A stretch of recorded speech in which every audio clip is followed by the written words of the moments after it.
The first speech we had was the introduction speech. This is going to be critical in your life for many moments. If you have to introduce your spouse to the in-laws, that's going to be a big moment for you. If you have to introduce yourself to a group of friends that you're meeting for the first time, that's a big moment for you, right? Imagine your high school friend wants to meet your college friend. Right? That's a big moment. So introductions happen all the time. Anytime a professor has to write a recommendation letter for you, essentially, they know you better than your employer that you want to work for. So we have to, on paper, introduce you well.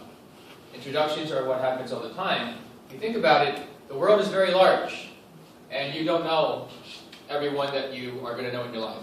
At some point, you're going to have that first impression, and that's the introduction speech. The demonstration speech, key. We work with our hands so often, whether it's how to work a joystick to play PS4, how to drive a car, how to drive stick shift, for Michael's purpose, how to fix an airplane. These are all steps and procedures that you're going to have to know. The more you can deal with technical language, be concise, be clear, and yet also add your personality to it, is going to help you out a lot. Trade school, how to fix a toilet, how to change electrical cords, all these things are demonstration speeches. Anything that you take lessons for is really demonstration speech. How to do yoga, how to shoot a basketball, all these things are demonstration. The anaphora speech, very powerful. We heard from Martin Luther King, I have a dream. And it took him a lot of stanzas, a lot of paragraphs until he finally said that.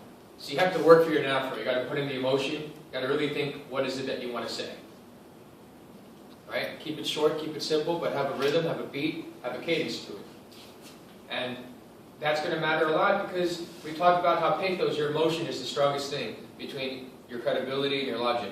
And if you can have strong pathos with your anaphora speech, it's going to make a big difference. The informative speech, we had a quick video. You want to be clear, concise, show that you can do some research, books, online articles, because we don't know everything that there is out there, and we should be learning every day. The interview. A lot of you did not like Jim. A lot of you felt maybe Ted was nicer than Jim, and he offered some feedback. But I asked you all a very simple question. Do you want to make the same amount of money when you're 22, when you're 32? Do you want to make the same amount of money when you're 32, when you're 42? And all of you said no, of course not. Do you think the interview is going to get harder or easier? I think you know it's going to be harder. A lot of you said, well, this is not fair. My interviews that I had weren't that hard. Your interview that you had was probably for $8 or $15 an hour. Imagine you're going for an $80,000 or $150,000 job. Right? So that's where Jim comes in. Lastly, we have our ceremonial tribute speeches. Think about a best man speech, a maid of honor speech, a graduation speech. These are the speeches that essentially we're doing today. We've been together for 16 weeks when we were wearing shorts. Now we're all dressed up in hoods and scarves, and jackets and gloves, boots. So we traveled a long distance. Talk about that. The next time you have to give a speech in front of 20 people, the audience is probably not going to be as friendly, as known to you, and it might not just be for a speech grade. It'll be for perhaps a job or your reputation at some point. So take what you learn with you and inspire them for the future by paying tribute to the present. Public speaking would not be possible without all of you, for each other, so keep that in mind. Triple rhymes, we rhyme all the time. Any music that you want to hear. Rihanna and Eminem's Monster. Oh, that's a good song. Right? Rhyme right there. It's okay. I got a monster lying on the side of my bed. Voices in my head. Bed, head.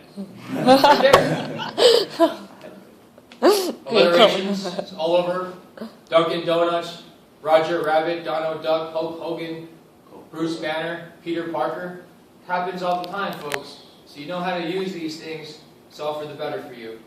And the dramatic pause. Breathe.